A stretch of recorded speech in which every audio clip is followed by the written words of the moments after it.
Yo, what is good? UFC 274 is finally over. I got a bunch to talk about, a bunch to go over, so stay tuned. Um, One of the first things I want to go over is the overall card itself. So from start to finish, finishes, submissions, we had all that decisions. Dude, we had probably one of the worst fights ever. I'll get to that later. But one fight I was super excited for, I wrote it down. Andre Fiallo, he had just came off fighting 21 days ago, and he was back. He put on a gorgeous show, man. He was versing Cam Van Zant. Y'all don't know who that is, but he was coming off a couple finishes himself.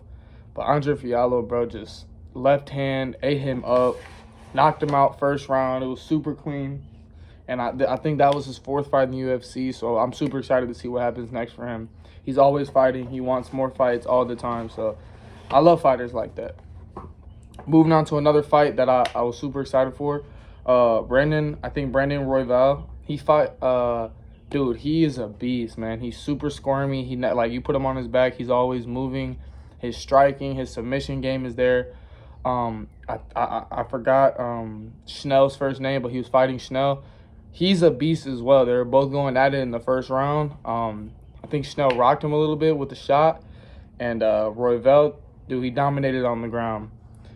He was able to get back up on top of his feet. And then Schnell fell on his own, and Royval caught him in a guillotine. That was super tight. He wasn't getting out of that one. So that was another first-round finish. Moving on to something that, something that did happen on UFC 274. I know Cowboy Cerrone was supposed to fight, but he ended up getting food poisoning. I don't know. He got food poisoning, so I was super I was mad that he didn't get to fight because I love watching Cowboy fight. But one fight they threw on the main card because he wasn't able to fight was Randy Brown versus Chaos Williams. This fight was a mix of technical, and it was a mix of how fighting with your emotions and being angry can mess you up. Because in the first round, Chaos Williams was winning. He stunned Randy a couple times. Because I think he's a lot stronger fighter, stronger when physical strength. I wouldn't say skill though, because Randy was able to come back in the second and third and just outclass Chaos. He looked like Israel Adesanya in there, and he's huge, huge as in tall and lengthy, very long, just like Adesanya. And his head movement, he was very fluid. It was very impressive to watch him, and I never seen him fight before, so it was very impressive, and I enjoyed watching their fight. And they were moved onto the main card because of Cerrone not being able to fight that night, so that was great. But the next fight, Tony Ferguson versus Michael Chandler. Wow, it was expected but unexpected. I expected Michael Chandler to win, but not in the fashion that he won. As soon as this fight started, straight butterflies. They came out in the first round swinging. It looked really good. You know how Michael Chandler always tries to set up that body shot to the top. He was trying to set that up right away. But Tony definitely did his research and was he'll come in for a body shot, and Tony would check him with a left hook real quick. And he ended up dropping Michael Chandler in the first round. And I would have gave Tony Ferguson that first round. He put on a lot of pressure. He cut Chandler even though he was on his back on the floor. And another thing I didn't expect is Michael to try to wrestle. And I know why Michael tried to wrestle. He tried to wrestle because he was getting out of strike. And it was obvious.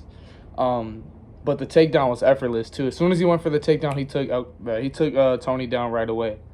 But the most important part of this whole fight was that second round. Because after the first, I was like, oh, wow, Tony's really got a chance. He's really got a shot. He won that first round. But that second round started, and wow, it was, Joe Rogan had said it at the end of the fight, Michael Chandler had threw one of the most vicious, nasty front kicks I've ever seen in my entire life. Slept Tony. Bad. I felt so bad watching, because I've never seen Tony get knocked out, and I don't think he's been knocked out. Well, he hasn't been knocked out for a while for sure, but I'm not sure if he's ever been knocked out in his career, but he was out stiff, bad. As soon as the foot touched his jaw, he just collapsed like a sack of potatoes, and he was asleep till the decision. He got up as soon as they started making the decision, and it's not like they had to wait for that decision too, because he was out, man. I felt so bad. But before the fight, I kind of had the feeling like, man, this is his last fight. But because he showed he could still fight with these top 5 lightweight contenders, he's got more fights in him. And he's going to make more money. So I'm happy to see that. He passed that test, that he can still compete. He's not at that age where he's too old. He can definitely compete. Moving on, bro. This fight was the worst fight I've ever witnessed. And the reason I say that is because, especially this weekend, I was watching it with some of my boys. And it's like, yo, like, dude, UFC, these girls are crazy. They're great fighters. You can't miss this fight, bro. Don't blink. Oh, my gosh, man. Thug Rose versus Carla Esparza, in my head, was, like, such a history fight. Like, you know, because Rose Namajunas has beaten everybody in their rematch. And, you know, like, she's pretty much established herself as the champ and a solidified champ. And this is the last thing she had to get out. And she just, man, dude, like, when I tell you it was a bad fight, they just would not engage. That first round, I think 6 total strikes between the both of them were thrown. And that is bad. And it's like, how do you score that? Like, that's all the judges were talking about. Or not the judges, the commentators, Daniel Cormier and John Anik. Dude, how do you score that? And me as a fan, I'm like, what is happening? What did I just pay for? And I never heard of it, but that first round was, I think, a 10-10 round, which means, like, tie. It's a tie because they didn't do anything. And moving on to the second, third, and fourth, same thing. And Carla finally landed a couple takedowns, not in the same round, but splitting it up through those 3 rounds, the last 20 minutes. I think that's what got her the win. She ended up winning against against Rose Namajunas. And, like, for Rose after the fight to be mad, it's like, you're a champion, you know? You're supposed to do champ stuff. And that she just did not look like a champion to me. And the only reason I was happy that Carla won, number one, she beat her the first time, and she has not held the belt since that day. So she now is the longest ever, like, she holds the record for the longest time in between being champions. And it's almost at like 2,100 days. That's insane. So I'm very happy for her. That's a big ass wasp. Also, she's getting married, so now she's about to take the belt on her honeymoon. Like, that's perfect. So I was very happy for her. And like I said, Rose it really did upset me. Like, you're supposed to be the champion and this is what you're doing because you're scared of her wrestling. Like, I get the tactic, but you're going to have to... Obviously, Rose, during the fight, was the better striker. Like, any exchange that they would get into, which was very little, she won more than 50% of those. And she had the capability of winning a lot more. But this is where we're at. And we have a new champion. So, but wow, bro, this main event really picked up the night. Like, this is why Justin Gaethje is one of my favorite fighters, if not my favorite fighter. And, man, dude, Charles Oliveira just always keeps proving people wrong and even proving me wrong. Because, I mean, I thought he was going to win the fight, yes. But after watching the fight, like, while being there, I didn't think he was. Because, dude, you should have seen the shots he was taking. That first round was the most probably intense 2.5 minutes I've ever seen. Because that's how long that fight lasted.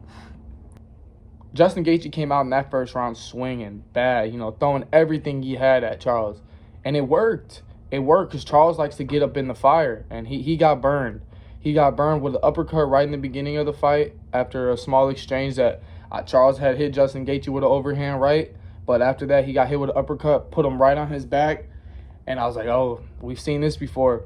But the jiu-jitsu is so good on this man, no one challenges him on the ground, which is probably one of the best things for him because he'll take a big shot like that, fall on his back, and just he's got time to recuperate because nobody's coming down there. Nobody wants that smoke with Charles down there. And later on in the fight, now he's starting to pick Justin apart a little more. Justin lands another big shot, and this one's more of a delayed fall for Charles. And after I seen this, I don't know if I'm the first person to think about this. I'm definitely not, but I think he's doing it on purpose. Like, they train this in his camp, which is, now that I think of it, that's perfect.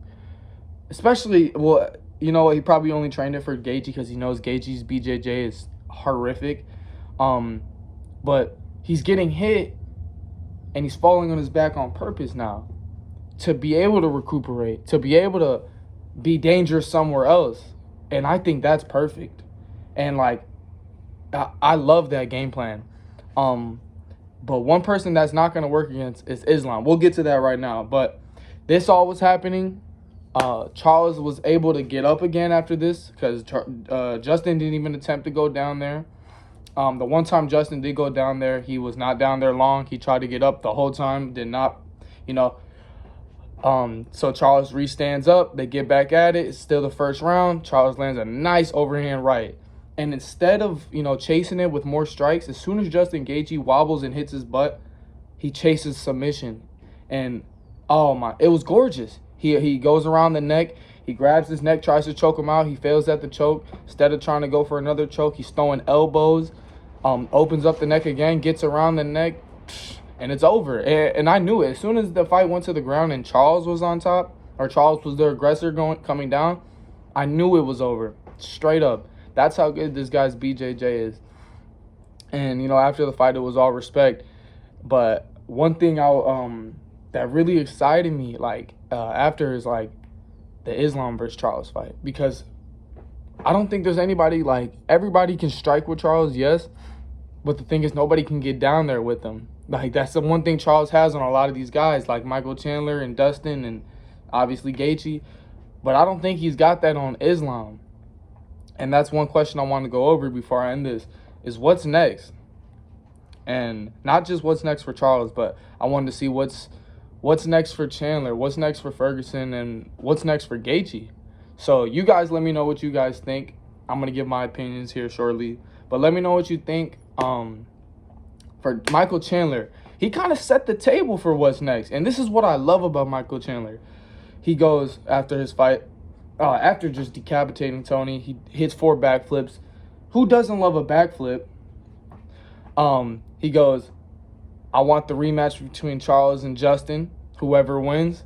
Obviously, it was along the lines of that. It was way more intense. And he's like, I want that 2020 fight of the year rematch with Justin, or that Charles Oliveira smoke. I almost had you, And this is what's great about UFC fighters, or great about Michael Chandler, because a lot of UFC fighters have not mastered that mic yet. Michael Chandler's been in the game for years. And then he called out, this was my favorite part. He gets done with that, and he goes, and if Dana White and somebody else has a lapse in judgment, he wants Conor at 170, which is golden for him and for us. That's literally a win-win. Who doesn't want to see Chandler versus Conor? They're both going to stand up. They're both going to be huge. They're both going to be on the mic. It's a gorgeous fight. And I think it's a great fight for Conor to come back to. Although it's up in Chandler's a tough guy, bro. If I had to say who wins, Conor's my favorite fighter in the UFC.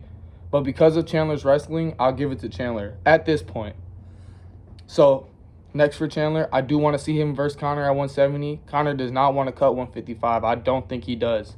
But Chandler versus Conor, great matchup next. I think Charles should versus Islam. I think that's a great fight for his legacy and for the lightweight division, because that's the last question to be answered.